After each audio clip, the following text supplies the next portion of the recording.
c'est important le fait de passer à peu près 2 mois, 3 mois par an hors de l'Europe. D'abord parce que j'aime ça, j'ai toujours fait ça, dans des pays très, très divers. Et parce que ça permet d'abord de se recapitaliser intellectuellement constamment, en rencontrant des Coréens, des Mexicains, des Albanais, des Américains, des Canadiens, des Burkinabés. Donc c'est très nourrissant. Et ça permet d'autre part, sur le plan méthodologique, l'approche comparative. Et l'approche comparative est très utile. Il faut la faire de façon très méthodique parce qu'on ne peut pas comparer tout avec n'importe quoi et n'importe quoi avec tout. Mais ça permet l'outil de la relativisation des choses et la compréhension de certains problèmes structurels. Et donc c'est une dimension vraiment très importante. Donc Sorambe, c'est l'école des mines, la gentillesse de me demander de vous parler un petit peu du dernier livre sur les questions internationales que j'ai écrit, qui est sorti il y a quelques mois, qui sont donc les itinéraires géopolitiques. Et l'idée de ce livre, si vous voulez, c'est de réfléchir à l'état du monde qui est et à l'état du monde qui vient, hein, en fonction des recherches des chercheurs avec lesquels je travaille, de ces voyages et d'un temps d'expérience et d'intuition qui permet de tenter de restituer les choses. Ce livre est divisé en plusieurs parties, hein, sur comment est-ce qu'on fait de la projection et de la prospective, à partir de quel type de monde on observe et on projette, hein. On fait des tendances longues, d'une part. D'autre part, quelles sont les constantes, hein. Les constantes, c'est l'économie, évidemment, qu'elle soit en forme ou pas en forme, et les violences. On n'a pas de monde à zéro guerre, on n'a pas de société à zéro crime. Et puis, ce que j'appelle les hypothèses de sortie, c'est-à-dire, on voit très bien en 2020 quel sera l'état du monde, mais ce qui est intéressant, c'est 2030 et 2040, c'est-à-dire tout de suite. Et donc, c'est ça qui m'a intéressé et qui nous a intéressés, et notamment de développer ce que j'ai appelé le basculement du monde.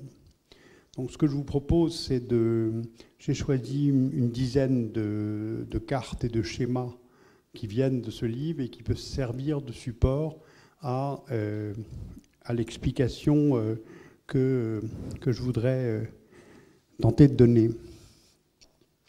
Bon, la première qu'il faut avoir à l'esprit, et je pense que c'est bien que ça s'adresse aussi à des Français, aux Européens que vous êtes, à plusieurs générations, c'est que la France est un petit pays, voire un moyen pays.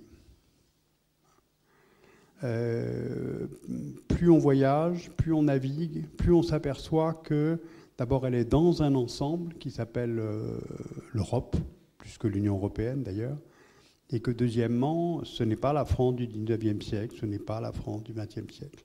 Ce n'est pas une critique que je fais, ce n'est pas un regret que je formule, c'est un constat que je fais, et qui peut-être mal perçu ou mal vécu par certains, mais en même temps qui devrait nous contraindre à peut-être des approches historiques différentes, et des approches fondées peut-être sur un petit peu plus de modestie sur l'état du monde, sur le rôle qui peut être le nôtre, sur le rôle de notre message, et donc je crois que c'est assez important d'avoir ça à l'esprit.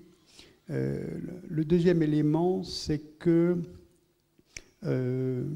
chaque homme se croit au centre du monde, hein, quel que soit son monde, hein. Ça peut être un petit cercle, un moyen cercle ou un très grand cercle. Mais c'est vrai pour les peuples et c'est vrai pour les États. Finalement, on se croit tous au centre de quelque chose. Alors c'est parfois vrai, c'est parfois faux, c'est intéressant d'ailleurs sur le plan psychologique. Mais quand on regarde dans l'histoire, les peuples et les nations d'ailleurs, plus que les États, se conçoivent au centre. Et donc la première carte de cet atlas et de ce texte, c'est de dire, finalement, nous sommes habitués à une carte européocentrée, constamment européocentrée. Nous sommes habitués à la carte de Mercator, encore aujourd'hui, alors que c'est obsolète. Et donc on a choisi une carte pacifico-centrée, asiatico-centrée, pour essayer de réfléchir au monde de façon différente de notre habitude depuis, allez, on va dire 500 ans. En gros, ça fait 500 ans. 1415, les premières sorties des caravelles de Henri II le Navigateur, à partir de la péninsule de Sagres, qui sont le début des grandes découvertes. Henri II le Navigateur, c'était le Werner von Braun du XVe siècle. C'est extraordinaire comment il a conçu les caravelles comme outil et les objectifs et les ambitions. Certes, de la monarchie portugaise, mais c'était quand même une ambition de la découverte du monde pour la captation des réseaux commerciaux. Mais quand même, l'idée, c'était de découvrir. Eh bien, depuis ce moment-là, avec toutes les découvertes que ça a permis, les colonisations que ça a autorisées, par la force, par la chrétienté, la mission civilisatrice imposée par force sur les peuples animistes, l'Europe a été au centre. En gros, ça fait 500 ans. On va dire 1500, on va dire 2000, si on prend cette date approximative comme terme. Mais je pense que nous sommes arrivés au terme. C'est ça que j'explique dans le livre et que j'argumente. Je pense que le XXIe siècle, l'Europe ne sera plus le centre du monde et ne sera plus au centre du monde. C'est embêtant parce qu'on a certaines habitudes et on a certaines habitudes qui finalement conditionnent, dictent, façonnent notre regard sur le monde. Je crois que c'est fini.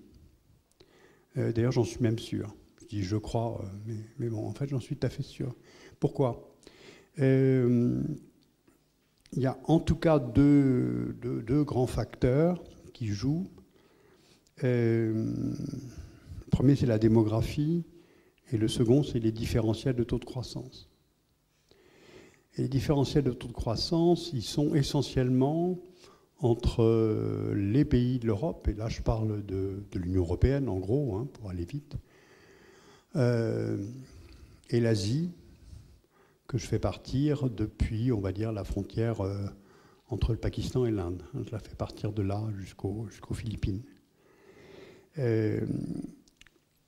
Les différentiels de taux de croissance sont quand même majeurs depuis longtemps maintenant, depuis 10 ans, 15 ans, hein, depuis les années 97, 18, 19. Nous, on est à 1,5, au mieux 2. Les États-Unis sont à 2, 2,2, 2,3.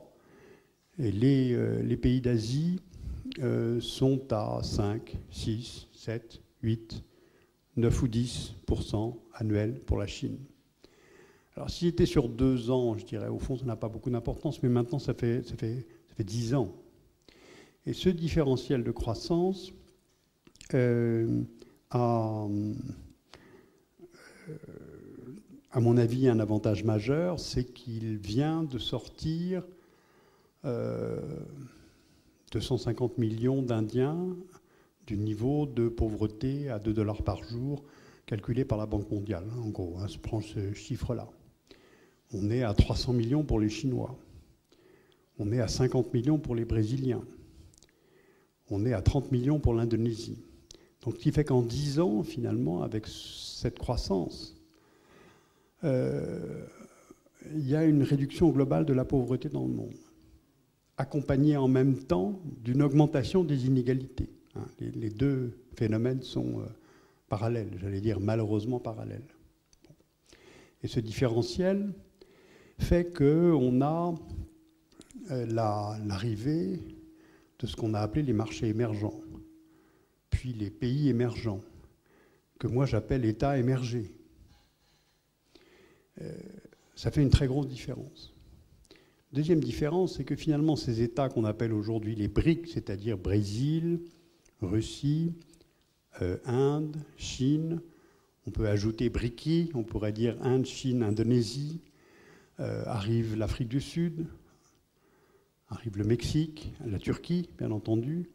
Ce qui fait que vous avez une sorte de recomposition de la production de richesse qui ne ressemble pas du tout à 1950, mais pas du tout. Or, nous sommes en 2020. Et donc, on a une sorte de photographie du monde qui est tout à fait différente et qui va s'amplifier. Et qui va continuer, en tout cas, qui va continuer. Et donc, ce différentiel de croissance fait que pour l'Europe, ce sont des temps économiquement difficiles. Je crois que chacun l'a compris. Mais que pour ces Brésiliens, Indiens, Chinois, Indonésiens, Malaisiens, Mexicains, Turcs, avec l'arrivée, sinon de la richesse, du moins de la croissance, pour me répéter, vient une capacité au dialogue international différente de 1995. Et de dire, nous ne voulons plus le statut qui était le nôtre au XIXe siècle, bien entendu, ni même au XXe siècle. Aujourd'hui, nous allons vers un monde peut-être multipolaire et peut-être apolaire. Et quand je dis apolaire, ce n'est pas tout à fait exact, puisque les États-Unis restent et resteront très longtemps la grande puissance mondiale. Mais c'est une très grande différence. La deuxième différence que je vous disais tout à l'heure, c'est la démographie. La démographie, ça se mesure en indice de fécondité. L'indice de fécondité, le bon indice de fécondité, c'est 2,1. 2,1, c'est 2 enfants, 1 moyen par femme pour la reproduction d'une société. Quand on est très au-dessus, comme au Niger, 4,5, 5, ça pose des problèmes économiques, de relation à la terre, à la production agricole. Et quand on est en dessous, ça pose des problèmes parce qu'on est dans une société où il y a de moins en moins de monde. Alors le problème qui se pose aussi, couplé avec ce que je disais avant, c'est que dans l'Union européenne, en Russie et au Japon, on est à des indices de fécondité en dessous de 2. En dessous de 2. C'est-à-dire que vous avez des pays comme la Slovaquie, la Tchéquie et même la Pologne, l'Italie, sont à 1,4 d'indice de fécondité. La Russie est à 1,3. La Russie perd des habitants. En 2025, la Russie aura moins d'habitants qu'aujourd'hui. Le Japon, ils sont à 1,6. Et donc vous avez des sociétés qui ne se renouvellent pas.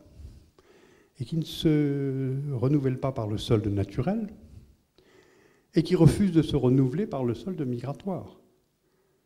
Parce qu'elles ont des politiques de rejet des flux migratoires. Donc on a donc une sorte de double défaut, si vous voulez, enfin double problème. Indice de fécondité insuffisant, solde naturel insuffisant, et refus des flux migratoires, empêchant de comprendre que la migration est une des solutions aux problèmes démographiques. Et ce reflux n'est pas lié à l'économie, il est lié à la politique. C'est-à-dire l'appréhension du problème migratoire est l'otage de la vision politique. Ce qui est un énorme problème. Double. C'est un problème d'abord sur l'avenir, et c'est un problème sur la cohésion nationale. Car lorsqu'on cible la migration, l'immigration, les communautés, on fragilise la cohésion nationale et on n'est pas tout à fait honnête sur ce qu'il conviendrait d'avoir comme avenir pour une société. Et c'est vrai à l'échelle européenne.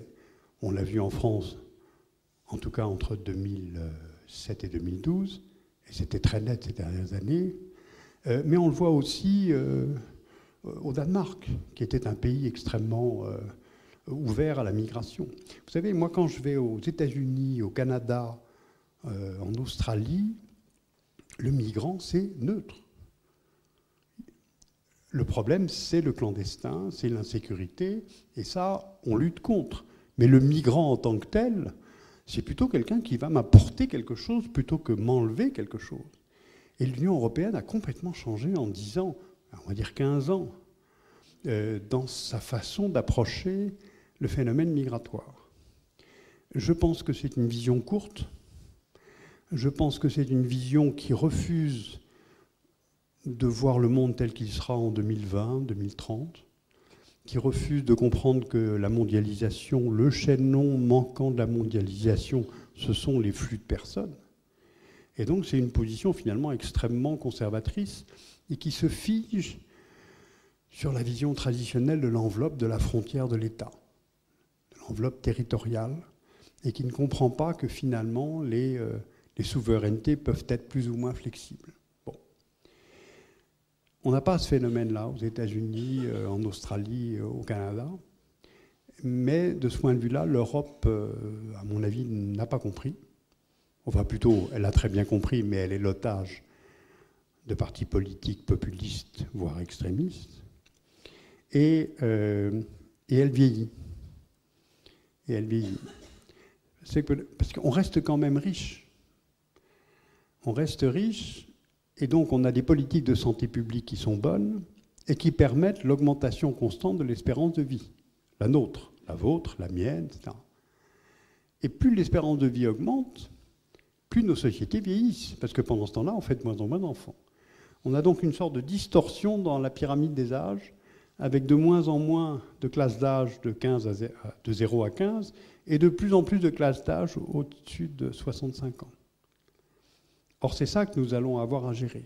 Et ça fait partie des très forts différentiels entre l'Europe et l'Asie dont je vous parlais. C'est ça un des éléments du basculement du monde. Vous savez qu'il y a aujourd'hui autant de personnes dans le monde de 65 ans et plus qu'il n'y en a eu de façon consolidée depuis le début de l'existence de l'humanité. C'est très étonnant comme chiffre. C'est très étonnant. Et ça veut dire qu'au fond, les santé publiques et les politiques d'hygiène publique sont aujourd'hui bien meilleures qu'elles ne l'étaient il y a 100 ans. Donc on peut voir aussi les choses comme ça. Donc ce sont des basculements en fait très très importants que j'avais envie de souligner dans ce livre et de vous raconter, parce que ce sont des choses assez simples, à la fois assez simples et assez complexes. Mais en fait assez simples, fondamentales, et qui ne font pas partie des nouvelles du jour. Ce n'est pas médiatisé, parce qu'on confond toujours l'urgent et l'important. Donc c'est un chapitre, c'est même une partie du livre, sur le basculement du monde, pour des questions démographiques, économiques, mais aussi diplomatiques, hein, en termes de rapport de force. La deuxième partie, je vais vous montrer un schéma que j'ai apporté qui est assez spectaculaire, qui est celui-là. C'est la courbe démographique entre moins 8000, 19e siècle, et là, nous sommes là. Bon. Alors cette courbe, elle est intéressante, elle est spectaculaire en asymptote. Elle est intéressante à cause de deux... Bon, d'abord, vous voyez, on a une très très grande stabilité de la population mondiale sur la préhistoire, l'ère chrétienne, jusqu'au XVIIIe, XIXe siècle. Bon.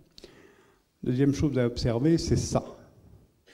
Qu'est-ce qui s'est passé là, au XIXe siècle? Alors, il s'est passé le début ou la confirmation de l'urbanisation, essentiellement de l'Europe,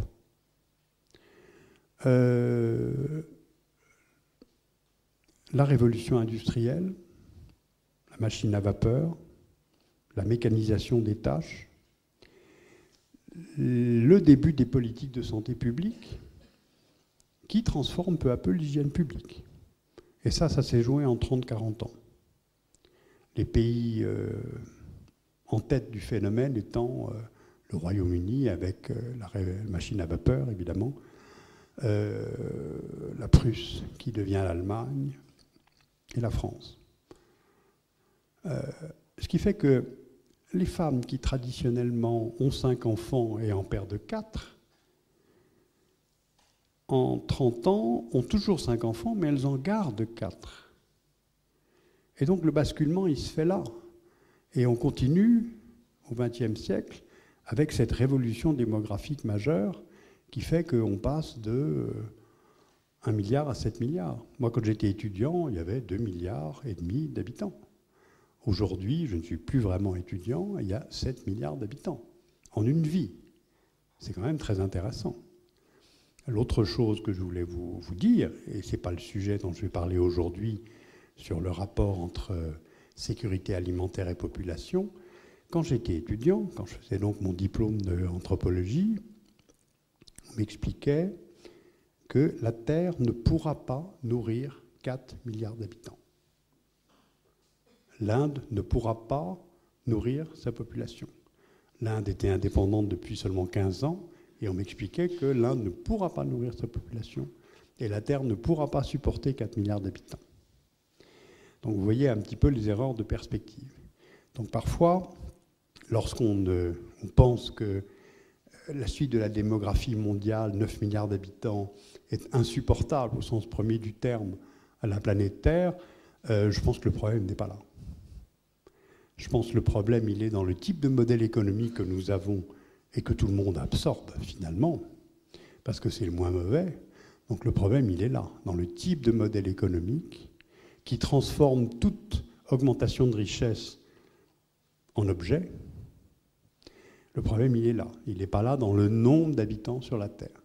Donc la révolution à faire au XXIe siècle, c'est sur quel modèle économique ? Quelle transition économique ? Quelle transition économique écologique ? Compte tenu j'allais dire ce qu'on doit aux écoliers d'aujourd'hui. Bon.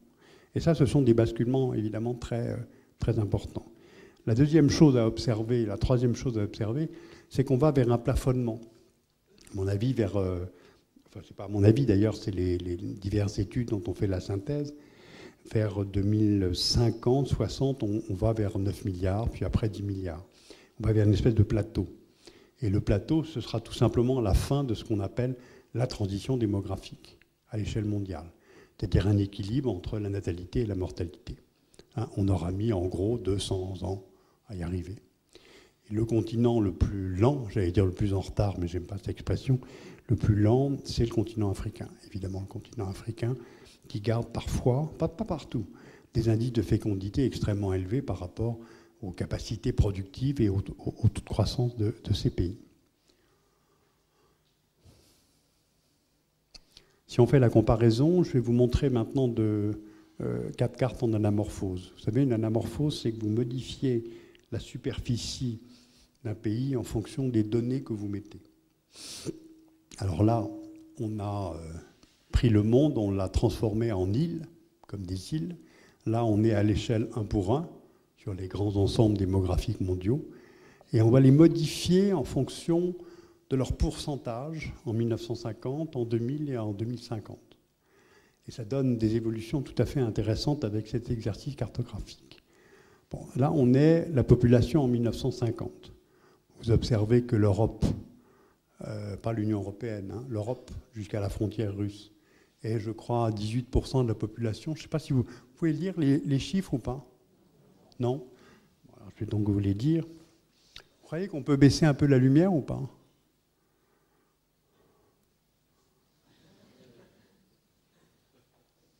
Encore ? Encore ? Oh, c'est pas mal. Très bien. Très bien, voilà.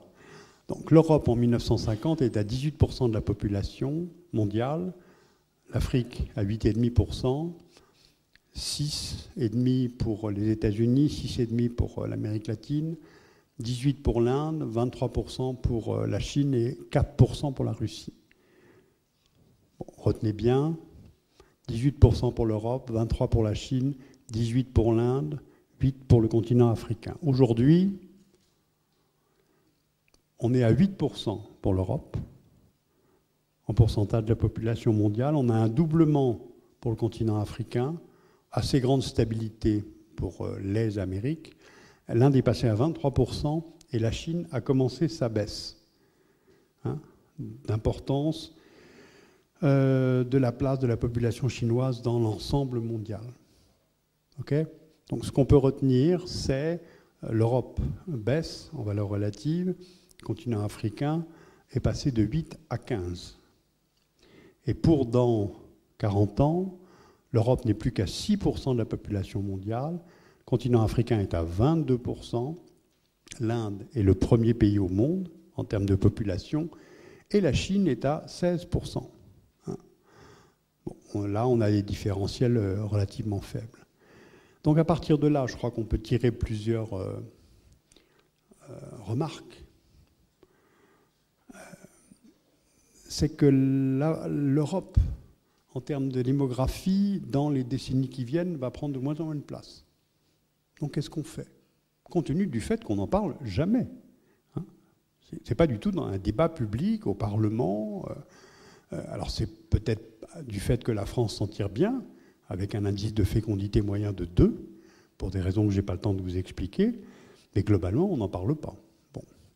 Deuxième chose, c'est le continent africain, évidemment, et plus l'Afrique subsaharienne que l'Afrique Maghreb, Machrek, Proche-Orient. Et la Chine est de moins en moins peuplée.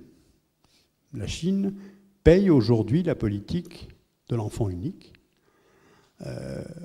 qui évidemment a des conséquences sur la classe d'âge jeune.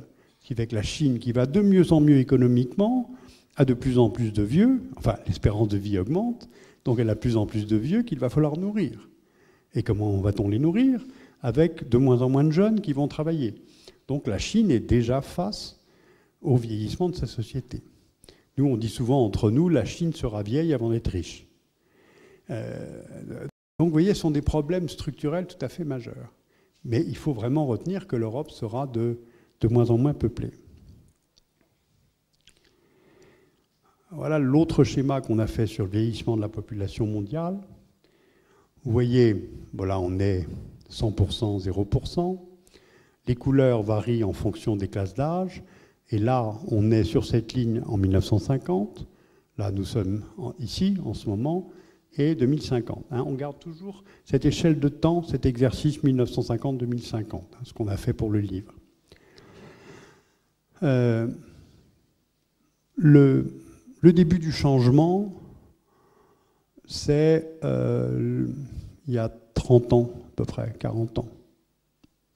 Les années 70, on voit très bien que c'est le début de la baisse des classes d'âge jeunes, hein, c'est-à-dire moins de 20 ans, moins de 15 ans, et le début de l'augmentation, de la poursuite de l'augmentation de l'espérance de vie. Deuxième phénomène, aujourd'hui, nous sommes là. Qu'est-ce qu'on observe? Donc la poursuite de la baisse des classes d'âge jeunes, et on entre en plein, non seulement dans l'augmentation de ces classes d'âge, au-delà des 65 ans, mais dans la baisse de la population active. Et là, je me place à une échelle mondiale. Donc c'est un basculement majeur dans les décennies qui viennent. Donc on a à la fois un monde qui se porte de mieux en mieux économiquement, de plus en plus différencié économiquement, et de plus en plus vieux, parce qu'avec une hygiène et une santé publique de meilleur en meilleur.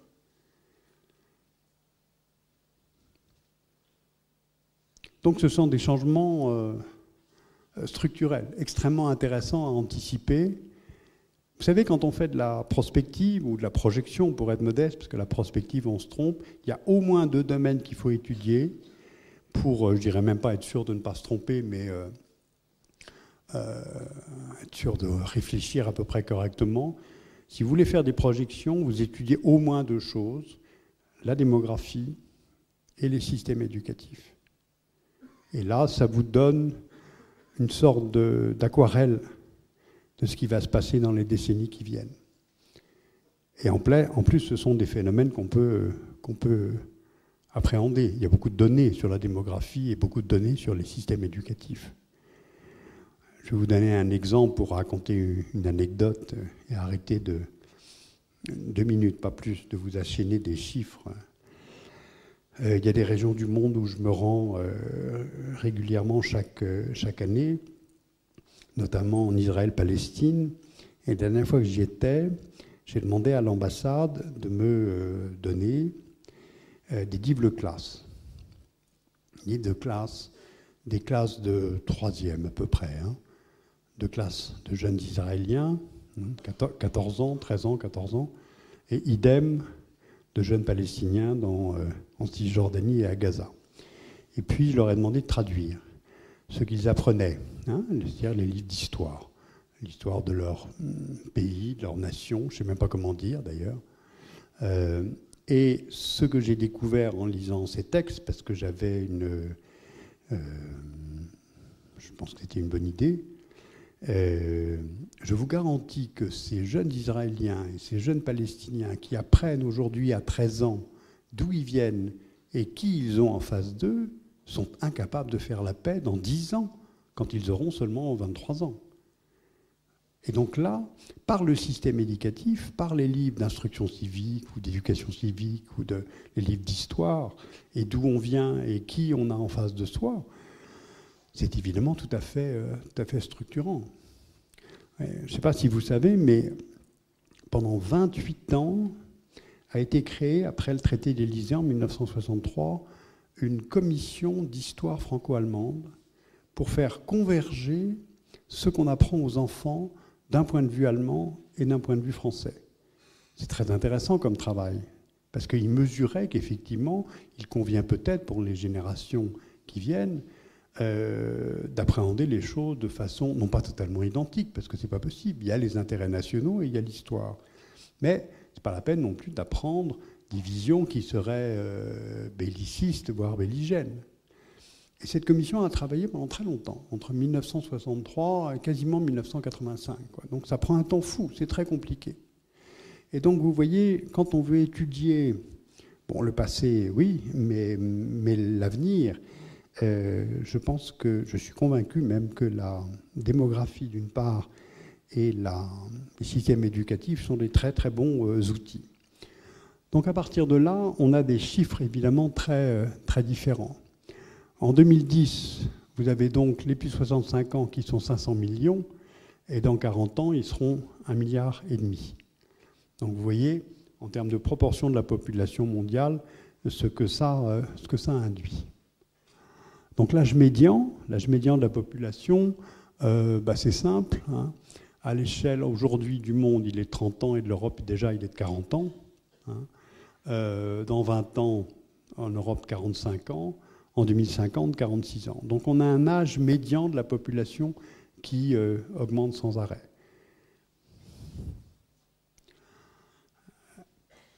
Un deuxième exemple d'anamorphose, c'est vous montrer les dynamiques démographiques mondiales. Là, chaque pays, chaque État est représenté comme un rectangle dont la taille est proportionnelle à sa population et à la dynamique de sa population. Et les couleurs affectées sur les États sont, plus c'est rouge, plus l'indice de fécondité est élevé, plus c'est vert, plus il est en baisse. D'accord ? Donc vous voyez ce que ça donne pour les États-Unis, vous voyez l'Inde, vous voyez la Chine, les pays en vert, je vous en ai parlé tout à l'heure, le Japon, la Russie, l'Union européenne, l'exception de la France, continent africain que vous voyez là. Et maintenant, si on compare cette carte en anamorphose avec le produit industriel, hein, le PIB, on n'a pas du tout la même carte. Voilà les États-Unis, voilà le Japon, voilà l'Union européenne, voilà le continent européen. Observez la Chine, qui devient un petit pays, un pays moyen. Hein. Regardez la Russie. Alors attention, on est en revenu per capita. Hein.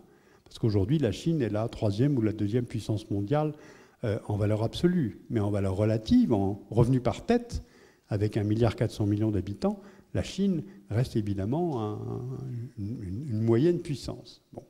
Et donc, vous voyez, ces différentiels entre démographie et production de la richesse sont évidemment tout à fait significatifs. Les conséquences de tout cela, elles sont aussi économiques. Hein. On l'a vu sur le plan de l'espérance de vie, avec ce que ça allait modifier comme structure, ce que j'explique dans le livre. Mais la répartition des classes moyennes, pourquoi est-ce que c'est important ? Parce que le phénomène de classe moyenne est relativement récent. Hein. Il a 150 ans. Et On le voit très bien dans les briques, hein, je pense que tout le monde sait ce que c'est que les briques. Plus la richesse augmente, plus les classes moyennes grossissent. Et pour les puissances exportatrices, les classes moyennes sont un marché auquel il faut accéder. Mais en même temps, ça permet l'augmentation de la richesse dans le pays concerné. Et donc, on a une modification complète, là aussi, de la grosseur, l'ampleur des classes moyennes entre l'Europe et les États-Unis d'un côté et les puissances asiatiques de l'autre. Regardez la proportion, je pense qu'on la voit bien. Vous voyez, en bleu, hein, Japon, États-Unis, ça représente, à la date d'aujourd'hui, 2000, 2005, 2010, hein, on va dire, allez, 60-65% de la population mondiale, en termes de classe moyenne. Hein. C'est ni les bas revenus, ni les très hauts revenus. Hein, c'est assez simple. Mais quand vous vous mettez dans 10 ans, dans 20 ans, dans 30 ans, vous avez une inversion du rapport de la classe moyenne. C'est-à-dire que vous avez une classe moyenne de moins en moins importante dans les pays de l'OCDE et de plus en plus importante dans les pays d'Asie. Ici, vous voyez la flèche du bas et la flèche du haut. Et là, vous voyez, dans une trentaine d'années, les classes moyennes, elles sont en Asie. Bon.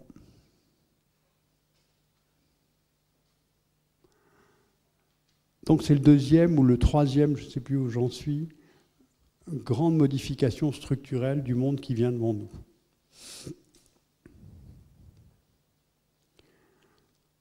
Le quatrième, que j'évoque dans le livre et que je voulais vous montrer comme un schéma, puis après on pourra, à partir de ces éléments très lourds, enfin très structurants, on pourra ouvrir sur un débat.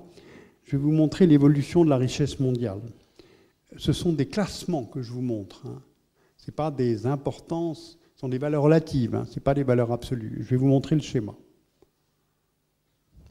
Ce sont les PIB en milliards de dollars.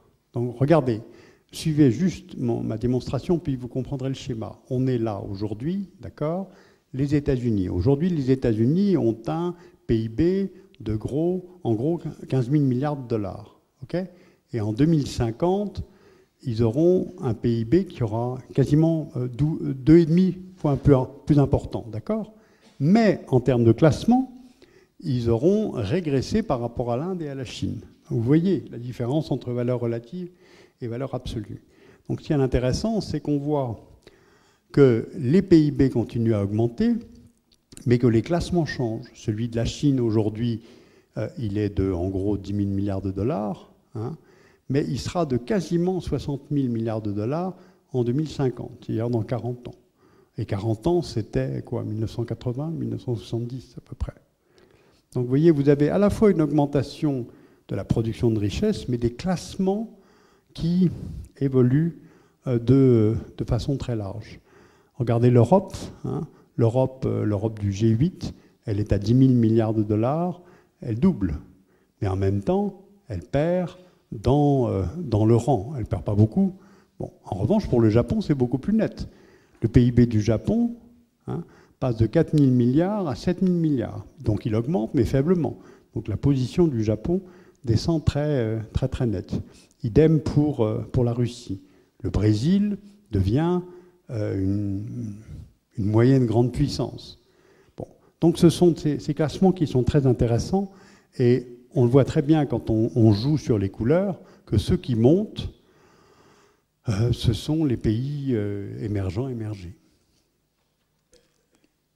C'est-à-dire au Brésil, on n'a pas fait figurer la Russie, je pense que c'est légitime, Chine, Inde, Turquie, Indonésie. Donc vous voyez, vous avez un classement dans l'ordre mondial qui fait que finalement la gouvernance du monde dans une vingtaine d'années ne sera pas la même.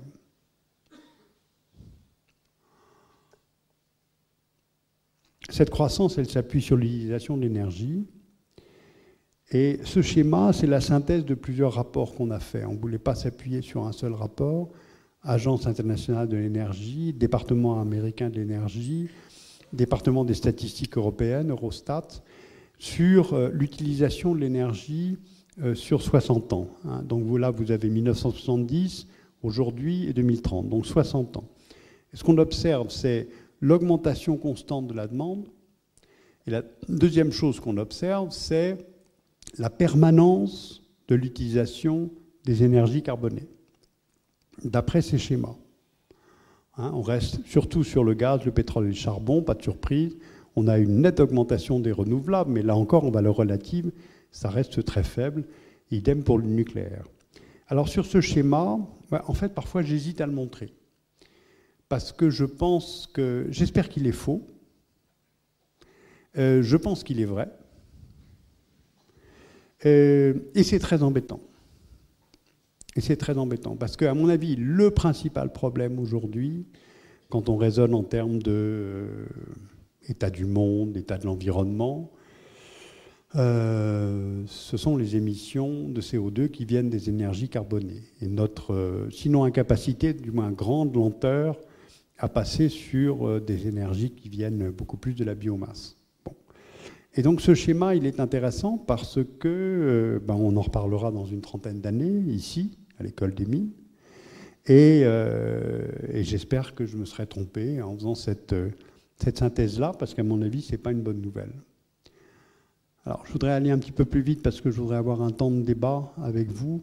Je voudrais m'arrêter sur ce qu'on appelle le pic pétrolier. Le pic pétrolier, je ne sais pas si tout le monde sait exactement en quoi ça consiste, mais l'idée, c'est le moment de disponibilité maximum des hydrocarbures en pétrole. Et après cet apogée, vous avez un début de périgée qu'on appelle une déplétion. C'est-à-dire que vous avez moins de disponibilité du pétrole à l'échelle mondiale. Bon. Et en fait, personne n'est d'accord sur la date du pic. Est-ce que c'est 2005, 2015, 2030, 2040 ? Mais il faut savoir que c'est normal que personne ne soit d'accord parce que vous n'avez pas d'autorité indépendante pour évaluer les réserves et les ressources.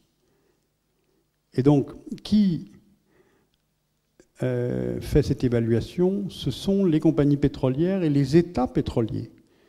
Et donc, ils détiennent à la fois les réserves et l'information sur les réserves. Et comme ce sont eux qui fixent les prix, ils ont bien raison de refuser l'établissement d'une agence indépendante. Puisque qui détient l'information détient aussi la clé de la fixation des prix du baril du pétrole. Bon. Donc c'est une question extrêmement intéressante. Vous avez une agence indépendante qui s'appelle l'ASPO, je crois qu'elle est là, ASPO, qui est une sorte d'ONG américaine, qui fait un calcul très différent des compagnies pétrolières et surtout des États, et qui estime que le pic pétrolier, en gros, c'est en ce moment. Alors, ça se discute. Ça se discute parce que c'est très important, le pétrole, puisque c'est évidemment la ressource, ou l'une des principales ressources de la suite. Ça se discute parce que la technologie d'acquisition du pétrole sous la terre évolue. La technologie de l'offshore, on va de plus en plus profond par rapport à il y a 10 ans. Il y a les sables bitumineux, c'est-à-dire le pétrole lourd, qu'on a découvert dans l'Alberta, au Canada, dans le Rédoc, au Venezuela. Et puis maintenant, on s'attend, grâce à la fonte des glaces, d'avoir un accès au pétrole de l'Arctique. Et donc là aussi, vous avez une sorte de géographie du pétrole, de géographie économique mondiale liée aux hydrocarbures qui change. Donc est-ce que ce pic pétrolier est fiable ou pas ? C'est très difficile. Il y a finalement énormément de paramètres, et j'essaye de vous montrer que finalement les choses ne sont pas binaires, vous voyez ? Elles sont ni bien ni mal, ni il y en a pas, ni les choses sont complexes. Et je pense que c'est avec cette complexité qu'il faut gérer notre savoir du monde. Et dire ça dans une école, c'est très bien. Je pense que c'est très bien de dire à des gens, surtout dans une école, pas n'importe laquelle, qui forment des ingénieurs, le monde est complexe. Le monde est complexe et j'en veux un peu au système médiatique de faire croire qu'il est simple. Parce qu'il n'est pas simple. Et en même temps, c'est ça qui est intéressant, parce que s'il était simple, on s'ennuierait. On s'ennuierait. Je voudrais terminer par deux images. Je J'en suis à combien de temps de parole là? Très bien. On a fait ce schéma sur l'empreinte écologique mondiale. Alors il se lit de la façon suivante. Vous voyez, si vous suivez mon petit point rouge, la Terre, elle est là. C'est la planète Terre.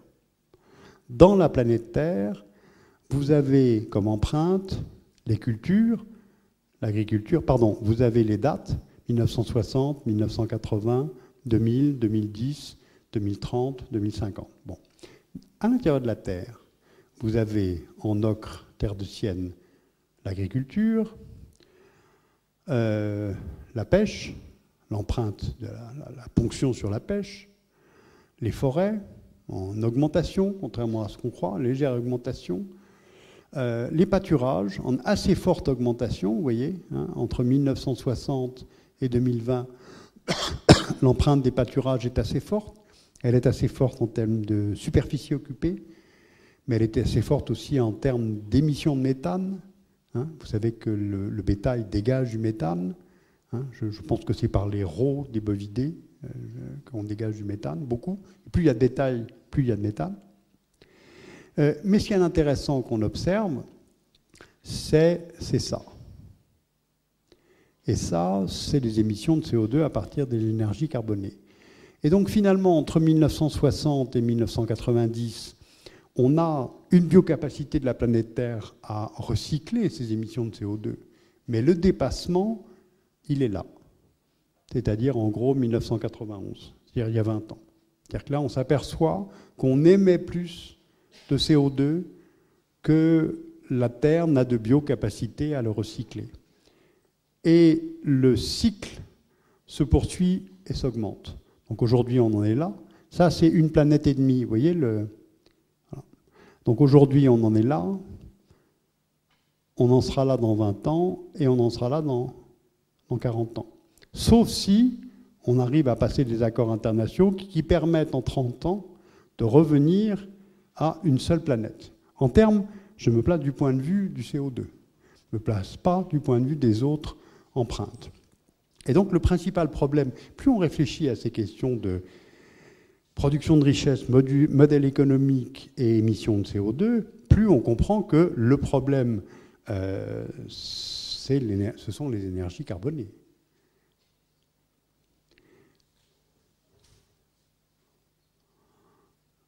Je voudrais finir par ces images que j'aime bien parce qu'elles sont spectaculaires. Et ça me permet de boucler la boucle et de finir sur l'anecdote que je voulais vous raconter. C'est ceci. Ça, ce sont des images satellites qu'on a retravaillées au labo et qui montrent en rouge les zones côtières du Groenland et qui sont non englacées par la calotte polaire, la calotte glaciaire, et ça, c'est la calotte glaciaire du Groenland. Ça, on est à 2000. Là, on est à 2005. Et là, on est à 2010. Donc la fonte de l'Arctique, c'est une réalité. Ce n'est pas une projection, ce n'est pas une prospective, ce n'est pas demain, c'est en ce moment. Et c'est très frappant. C'est très frappant. Et si vous pouvez remettre un peu de lumière, merci beaucoup. Et donc, je voulais vous raconter une anecdote qui m'a frappé et que j'ai vécue il y a à peu près 6 mois.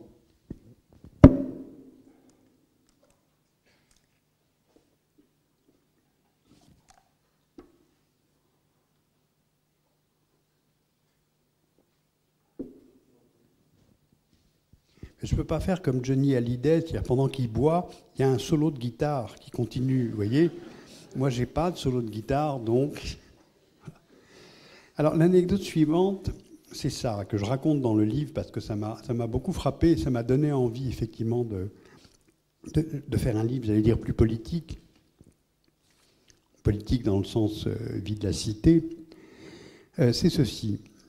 Il se trouve que pour des raisons personnelles, scientifiques et familiales, je suis très, très intéressé, très attaché au Groenland. J'y vais une fois tous les ans, une fois tous les 2 ans. Et la dernière fois, en 2011, j'ai été invité par l'ambassade de France à Copenhague, qui a la souveraineté sur le Groenland, pas l'ambassade, hein, mais le Danemark, Et le gouvernement autonome a participé à un séminaire de 2 jours sur l'avenir institutionnel du Groenland. Donc c'était très intéressant puisque l'idée, on m'avait demandé de réfléchir avec le gouvernement autonome du Groenland sur les avantages et les inconvénients d'un Groenland indépendant. Pourquoi est-ce que le Groenland deviendrait indépendant? En gros, à cause de la fonte des glaces. Parce que la fonte des glaces permet d'ores et déjà des explorations des nappes pétrolières, et les explorations vont permettre des exploitations. Bon. En plus, le Danemark a passé un accord de souveraineté en juin 2009 avec le Groenland, stipulant que si il y a exploitation de minerais sur la terre et exploitation de pétrole sur l'offshore maritime, la répartition des revenus du pétrole serait équilibrée entre les 2 pays, Groenland et Danemark, divisée jusqu'à l'augmentation des revenus qui devrait permettre au Danemark de ne plus subventionner le Groenland. Le Groenland subventionne 62% du budget. J'ai dit le Groenland? Excusez-moi. Le Danemark subventionne 62% du budget du Groenland, 460 millions d'euros par an. Avec les ressources pétrolières, peu à peu, le Danemark va cesser cette subvention et le Groenland, à ce moment-là, aura l'acquisition totale de ses revenus pétroliers. Et à ce moment-là, très probablement, on va demander l'indépendance. Est-ce que c'est 2020? Est-ce que c'est 2030? Je n'en sais rien. Mais c'est un schéma qui est possible. Et donc, je faisais remarquer 2 choses aux Groenlandais, et c'est ça le récit géopolitique intéressant. Premièrement, je leur disais, faites attention.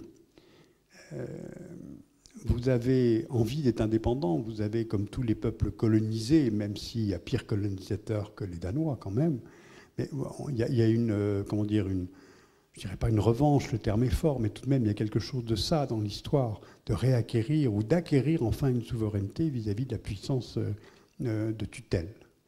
Et donc c'est inévitable sur le plan culturel, etc. Je lui dis faites attention parce que vous êtes culturellement une puissance arctique, politiquement une puissance européenne et géographiquement une puissance américaine. Et moi je vous garantis qu'en 2050, vous serez un État américain. Vous deviendrez le 52e ou 53e État américain pour toutes sortes de raisons stratégiques, énergétiques, en termes de sécurité et en termes de proximité. On n'a que 200 km entre la côte ouest du Groenland et la côte est du Canada. Bon. Donc réfléchissez à ça. Deuxièmement, vous êtes 58 000 pour 2 millions de kilomètres carrés. Vous êtes très peu, les Groenlandais. Très, très peu. Et vos élites ne sont pas suffisamment formées. Elles sont ni suffisamment nombreuses, ni suffisamment formées. Donc attention, réfléchissez à 5 ans, 10 ans. Et troisièmement, et c'est ça le paradoxe, ou ce que j'ai appelé la parabole, c'est quand même très curieux.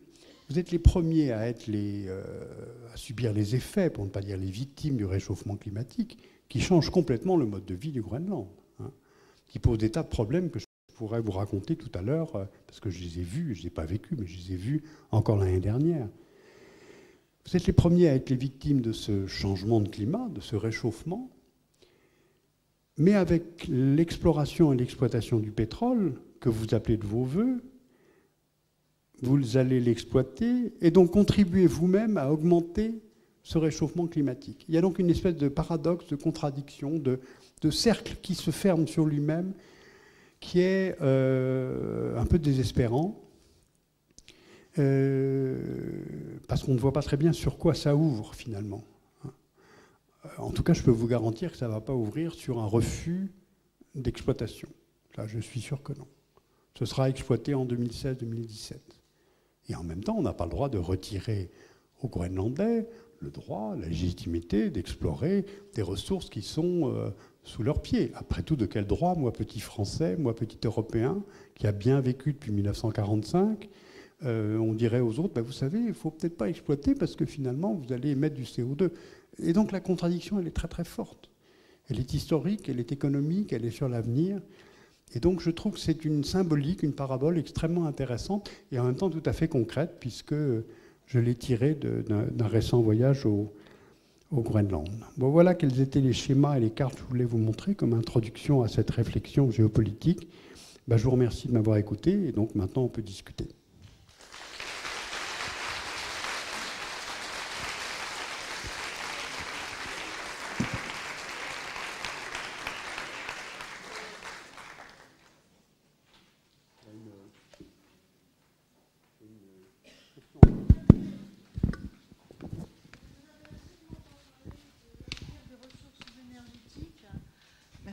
Vous ne nous avez absolument pas parlé de l'avenir des ressources énergétiques autour de deux ressources particulières qui sont le gaz de schiste et les terres rares, et je ne pense pas que c'est un oubli de votre part. Alors, merci de me poser cette question. Vous avez peut-être vu que je suis passé sur une cartographie mondiale de la spatialisation des gaz de schiste. Donc je peux peut-être revenir en arrière si je la retrouve, et comme ça je pourrais répondre à quelques éléments de la question que vous me posez, madame.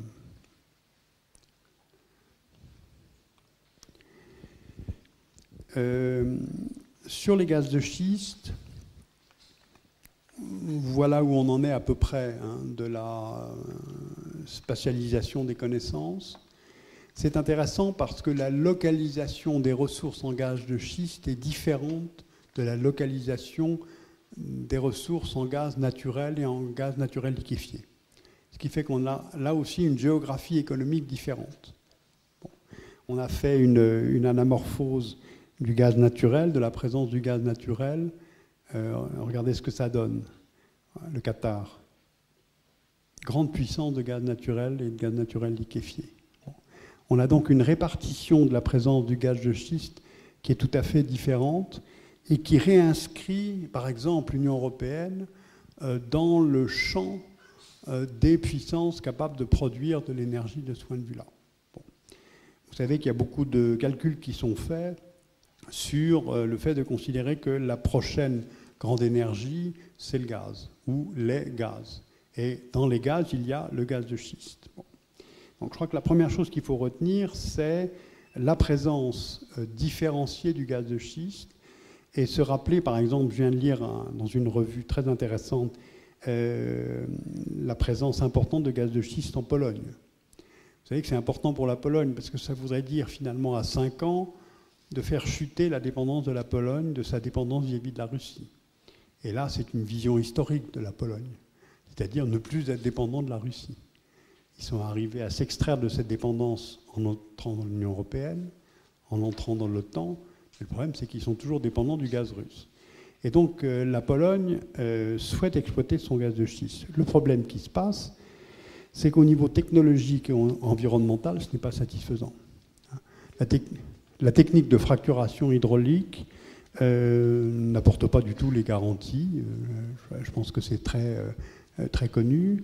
D'autre part, les produits chimiques utilisés pour la fracturation hydraulique sont eux-mêmes extrêmement émetteurs de CO2. Donc pour le moment, on est à un niveau de connaissance qui est tout à fait insuffisant.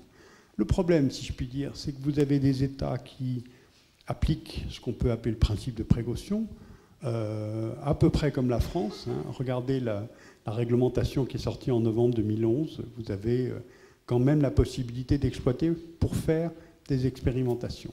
Donc ne pas fermer totalement la possibilité d'exploiter, mais vous avez des pays comme les États-Unis, par exemple, qui continuent à faire des recherches, comment dire, proprement technologiques pour pouvoir voir comment ils vont pouvoir exploiter le gaz de schiste. Donc l'avenir, si vous voulez, n'est pas du tout écrit sur l'utilisation à quelle ampleur du gaz de schiste. Les questions restent plus ouvertes que fermées, aussi bien pour l'utilisation que l'interdiction. Alors, faire un pronostic sur est-ce que ce sera autorisé et utilisé, je ne saurais pas vous le dire. Je ne saurais pas vous le dire. Sur les terres rares, c'est un dossier très complexe. Vous pensez en particulier aux minéraux et aux métaux précieux. Vous ne pensez pas à la sécurité alimentaire et à l'allocation de terres. Très bien. Sur les terres rares, là aussi, on est face à un problème tout à fait complexe, pas seulement parce qu'effectivement le territoire chinois détient une partie importante de ces métaux précieux, mais c'est aussi parce que, d'après ce que j'ai compris, on n'a pas calculé encore le temps d'utilisation maximum de ces métaux. Je pense par exemple à les travaux qui sont faits aujourd'hui autour du lithium. Le lithium permettant des batteries qui permettent de développer des voitures électriques, qui est une voie qui est utilisée en ce moment, recherchée, développée pour sortir de la voiture pétrole. On a beaucoup de lithium en Amérique latine, et en particulier au Chili, en Bolivie, en Équateur. Le problème, c'est le coût de l'accès au lithium, de la durée de vie de la disponibilité de ce lithium, et de la sécurité du transport et de l'utilisation du lithium. Donc c'est un exemple parmi d'autres, mais on a un niveau de connaissance qui est, pour le moment, sur le strict point de vue géologique et de la durée, qui est tout à fait insuffisant. Cela dit, pour en savoir plus, vous avez plusieurs revues qui traitent de l'énergie, qui pourraient être plus précis sur le plan strictement physico-chimique et ce qu'on appelle intensité énergétique de ces métaux, matériaux qui sont contenus dans les terres rares. Monsieur. Je répéterai votre question si vous voulez. Je vais répéter la question. Oui.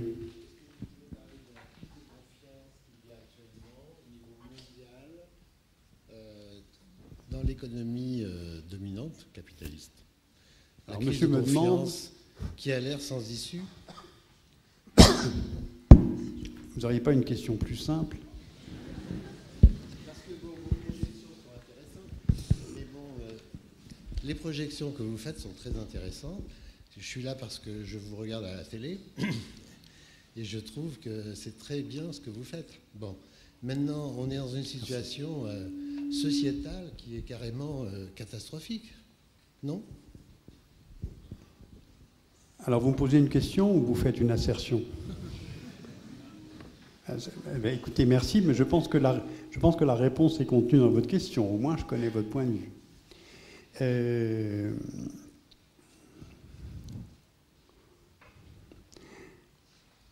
Sur la crise économique mondiale, ce n'est pas une crise économique. C'est une crise financière qui a démarré à cause d'environ 550 personnes, plutôt aux États-Unis, en 2007-2008, et qui a eu des conséquences sur l'économie. Mais le point de départ, c'est ça. Le problème, l'un des problèmes, je ne voudrais pas trop simplifier à mon tour, c'est le couplage qui existe depuis longtemps maintenant, depuis 20 ans, 25 ans, entre l'autonomisation de la finance par rapport à l'économie productive. Et ça a été possible précisément à cause de la dérégulation d'une part, et des réseaux et des bourses mondiales d'autre part. Donc la question qui se pose aujourd'hui, c'est comment est-ce qu'on va arriver à recoupler l'utilisation de la finance dans une économie productive. Aujourd'hui, les choses sont découplées. Vous dites que c'est sans issue. Oui, autre élément que je voulais vous dire, la crise de l'euro.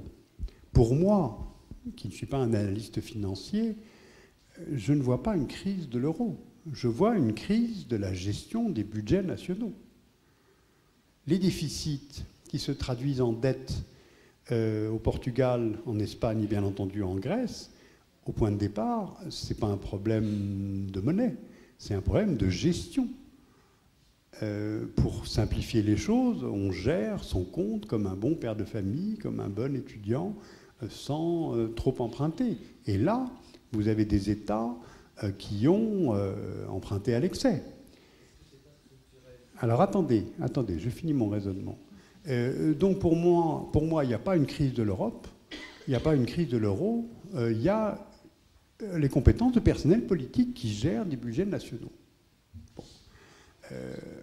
Et donc, sur la crise de l'économie, la question qui se pose aujourd'hui, c'est est-ce qu'on est capable d'accepter le retour de l'État, le retour des États dans la réglementation dans la régulation, c'est-à-dire un mouvement quasi inverse de ce qui a été initié à partir de 1980, c'est-à-dire on en revient toujours à la mêmes idées. Le président américain Ronald Reagan, le Premier ministre britannique Margaret Thatcher, et ce grand analyste financier américain, Morgan Friedman, qui a énormément influencé la politique économique américaine et qui a reconnu l'année dernière, c'est un vieux monsieur aujourd'hui, à quel point il s'était trompé sur la faculté de régulation du marché. Le marché n'a pas pour fonction de réguler, il a pour fonction de faire gagner de l'argent. Il n'a pas pour fonction de créer de l'emploi, il n'a pas pour fonction d'être moral, il a pour fonction de créer le maximum d'argent. Et donc, avec ces politiques dérégulatives, on a donc une espèce de découplage entre, je me répète, la finance qui, elle, continue pour aller vite gagner de l'argent, et l'économie productive. Donc vous me demandez, est-ce que ce n'est pas structurel et est-ce que ce n'est pas sans espoir? Pour deux raisons, je vous réponds non. D'abord parce que les structures, ça se modifie, mais ça veut dire qu'il faut des actes d'autorité de la part des États. Et est-ce que les différentes places financières sont prêtes à l'accepter? Je ne le sais pas. En principe, la loi s'impose à tout le monde. Et est-ce que c'est sans espoir? Là, je vous répondrai plutôt philosophiquement pour vous dire, moi, je ne m'autorise pas à penser que c'est sans espoir. Alors, pas du tout. Pas du tout. D'abord parce que c'est très mauvais pour le moral. Ensuite, ça conduit à la passivité et à l'attente. Et ensuite, ce n'est pas ma démarche citoyenne et philosophique. Je ne pense pas du tout que c'est sans espoir. Je pense que les choses peuvent changer. Je pense qu'il y a des générations qui arrivent. Je répète, on est dans une école, et j'écoutais tout à l'heure pendant le dîner comment ils sont formés. C'est vraiment enviable. Et je pense que l'école de Chicago est en perte de vitesse, l'école d'économie de Paris est en montée en puissance sur le strict point de vue économique. Vous avez des chercheurs âgés comme Amartya Sen, comme Stiglitz, qui réfléchissent sur les modèles économiques. Moi-même, je fais partie d'un groupe de recherche qui travaille là-dessus, qui ne travaille pas sur la géopolitique, qui travaille sur le principal problème. Je ne crois pas à la décroissance, okay, mais on ne peut pas poursuivre une croissance infinie sur une planète finie. C'est ça qui m'intéresse aujourd'hui. Et donc je ne pense pas du tout que ce soit sans espoir. C'est une injure à faire aux générations et aux étudiants qui viennent. Pas du tout. Donc philosophiquement, je ne peux pas me permettre d'être d'accord. Vous savez, j'ai un fils de 22 ans, je lui dis, tu sais, la situation est sans espoir, mon vieux. Hein. Moi, je viens de vivre 40 ans en Europe, c'était vraiment bien. Hein. On a eu une prospérité, pas de guerre, mais toi, tu arrives là, je pense que c'est sans espoir ton truc. Je ne peux pas. Je ne peux pas. Je ne sais pas, honnêtement, je ne sais pas si c'est ce qu'on leur dit. Honnêtement, je ne sais pas. En tout cas, ce n'est pas moi ce que je dis, mais ma voix est toute petite. Je ne sais pas si c'est ce qu'on leur dit. Mais en tout cas, ce que je répète, ce que je disais tout à l'heure pour d'autres sous-thématiques, il y a un intervalle important entre ce que les gros médias disent et ce que les analystes financiers et ceux qui travaillent sur le fond disent.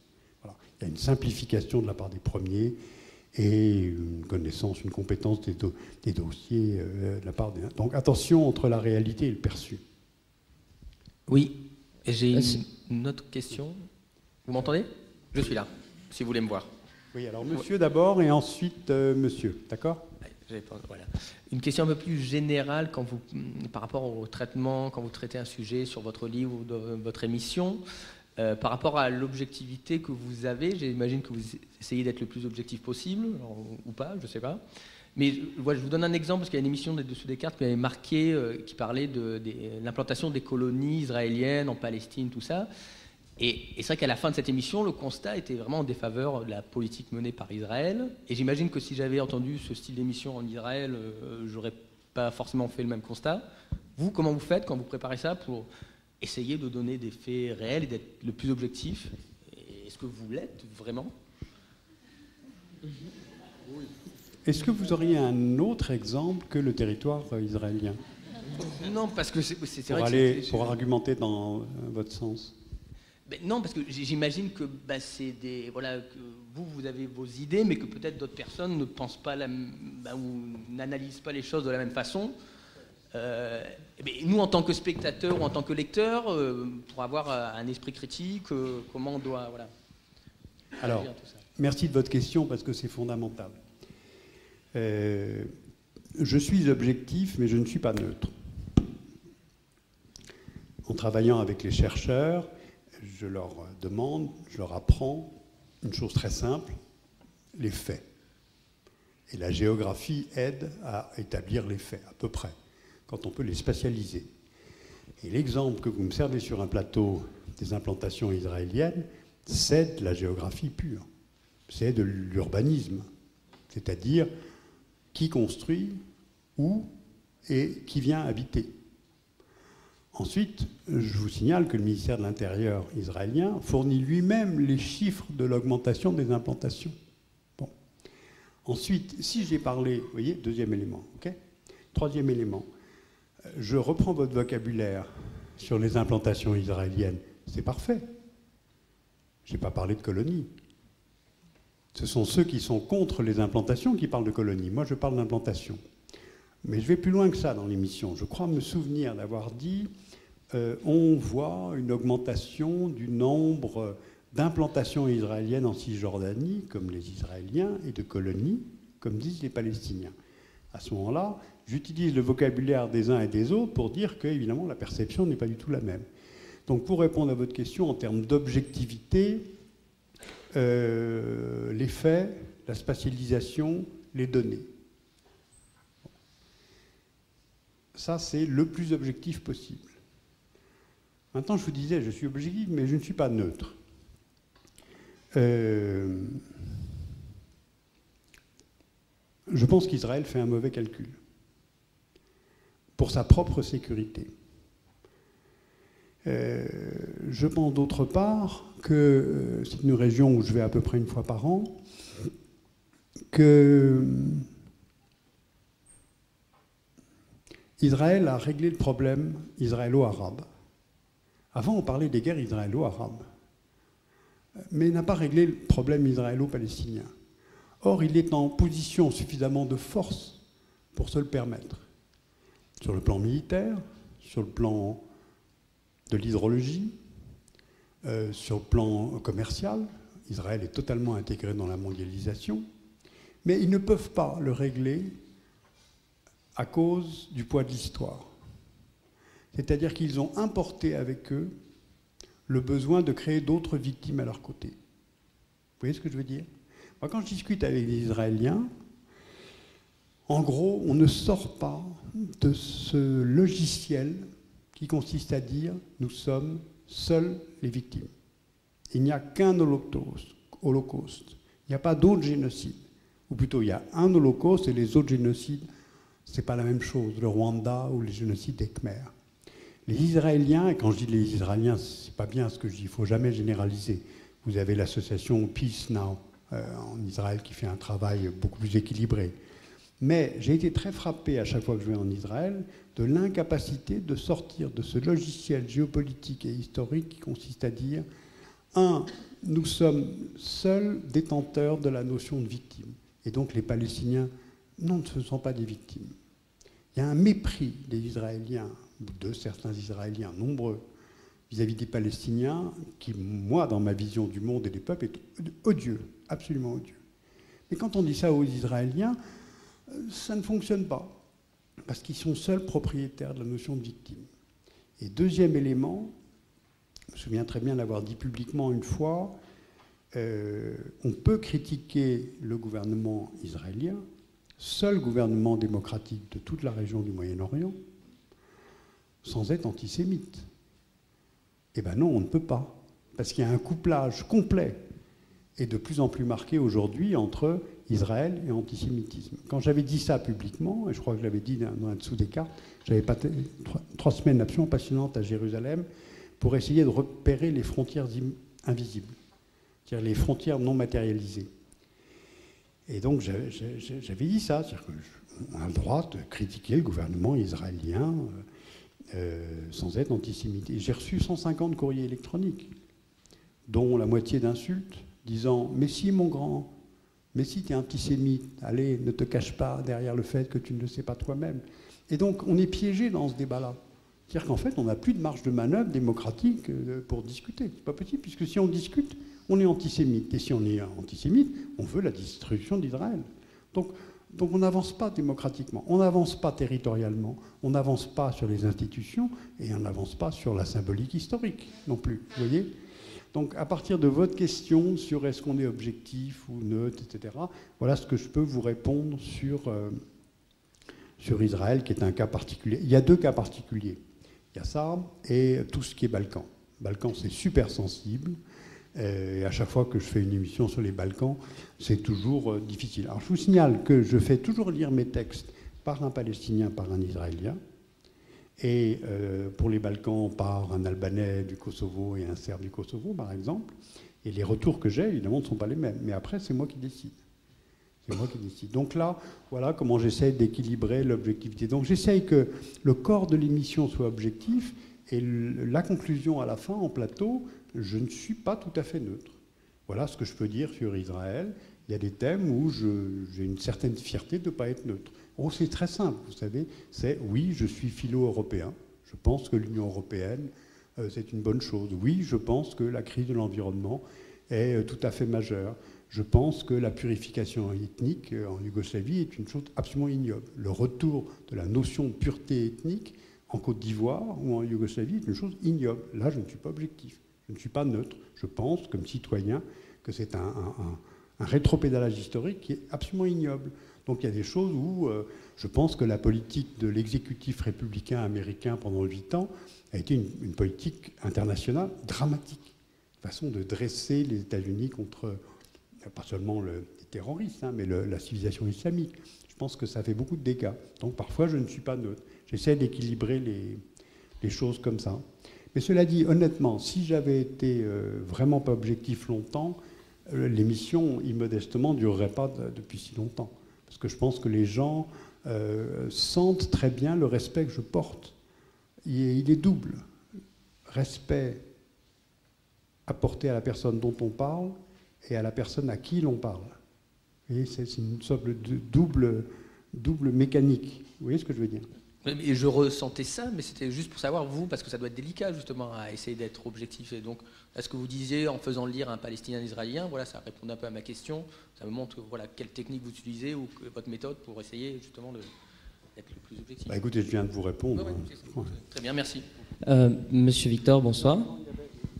Vous avez parlé du poids démographique de l'Inde, notamment dans les perspectives futures jusqu'en 2050.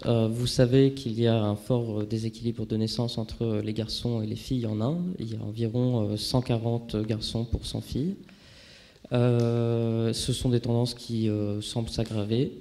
Je voudrais connaître vos perspectives de conséquences économiques et géopolitiques pour ce pays dans les 50 prochaines années.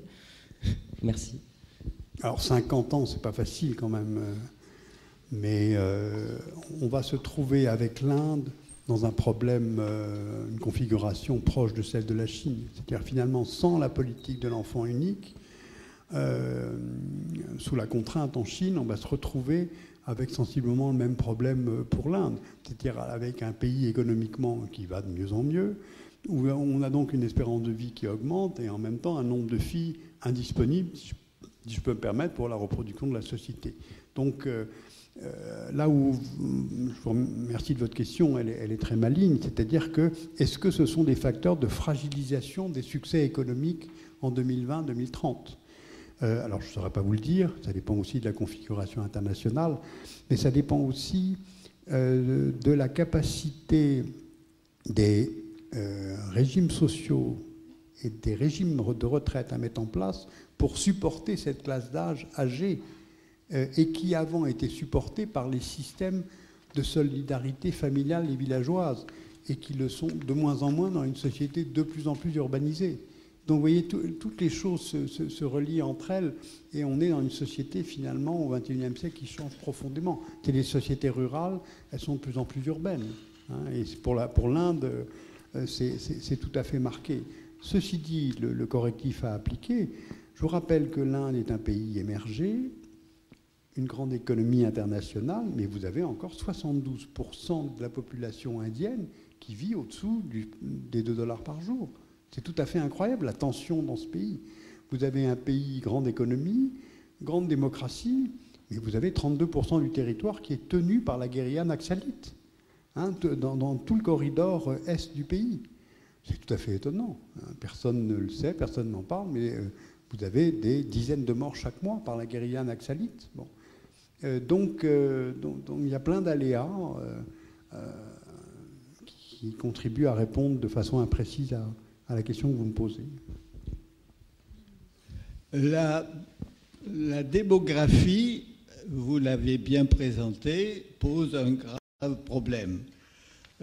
Il semblait que vous pensiez que normalement la Terre peut nourrir 9 milliards d'habitants sans problème. Mais cela suppose évidemment une transformation radicale et extrêmement dictatoriale de la répartition des richesses, de la nourriture, de l'exploitation des terres arables, etc. Et par ailleurs, vous avez laissé entendre que les flux migratoires, les immigrants, étaient un enrichissement indispensable. Est-ce qu'il n'y a pas des conditions qui permettent justement à cette immigration d'être vraiment profitable pour ceux qui les reçoivent ? Alors, écoutez, honnêtement, je ne suis pas sûr d'avoir tout compris, mais il me semble qu'il y a deux choses il y a deux questions dans votre phrase. La première, c'est il faudrait des conditions, je vous cite, autoritaires, dictatoriales, pour une redistribution de la richesse mondiale, c'est ça, qui permettent d'absorber 9 milliards d'habitants. J'ai bien compris ? Bon. La réponse est non. La réponse est non. C'est un schéma théorique, éventuellement malthusien. C'est bien que ça ne fonctionne pas comme ça.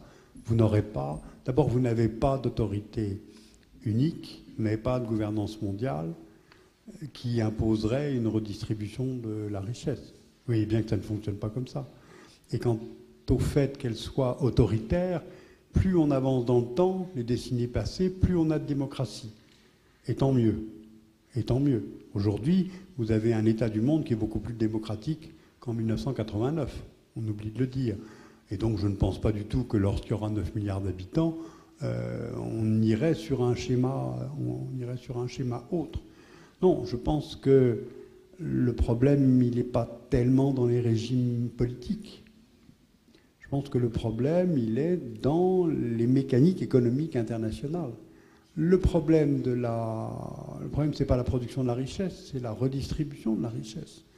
Le problème, je prends un exemple, je ne sais pas s'il est connu, enfin il l'est de plus en plus.